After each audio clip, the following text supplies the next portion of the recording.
Price into consumption. చెప్పండి, consumption అంటే ఏంటి? కన్జంప్షన్ అంటే తెలుగులో చెప్పండి. క్వాంటిటీ కాదు, వినియోగం. వినియోగం అంటే ఉపయోగించడం. ప్రైస్ అంటే ధర. ఇవి రెండు మల్టిప్లై చేసి ఏమొస్తుంది? ఖర్చు వస్తుంది. రైట్? ఎగ్జాంపుల్ ఏంటంటే, ఫర్ ఎగ్జాంపుల్ ఉల్లిగడ్డ ఉంది, ఆనియన్ కేజీ 50 రూపాయలు ఉన్నప్పుడు మనకు బిర్యానీలో ఇస్తాడా? 10 రూపాయలు అని పెడతాడా? ఎందుకు? ఏం పెరిగింది? ప్రైస్ పెరిగింది, ధర పెరిగింది. ధర పెరిగితే ఏం తగ్గుతుంది? వినియోగం తగ్గుతుంది. అదే ధర తగ్గితే ఏం పెరుగుతుంది? ప్రైస్ తగ్గిందనుకో, price decrease, consumption. For example టమాటా 10 రూపాయలు కిలో అనుకో. మన హాస్టల్ ఏముంటుంది తెలుసా? ఉదయం టమాటా పచ్చడి, టమాటా చట్నీ, టమాటా సాంబార్, టమాటా పప్పు, అన్ని టమాటాలు ఉంటాయి. ఎందుకు?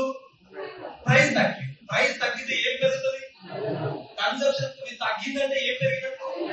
ఈ రెండు ప్రోడక్ట్ దేనిపైన ఖర్చు పైన.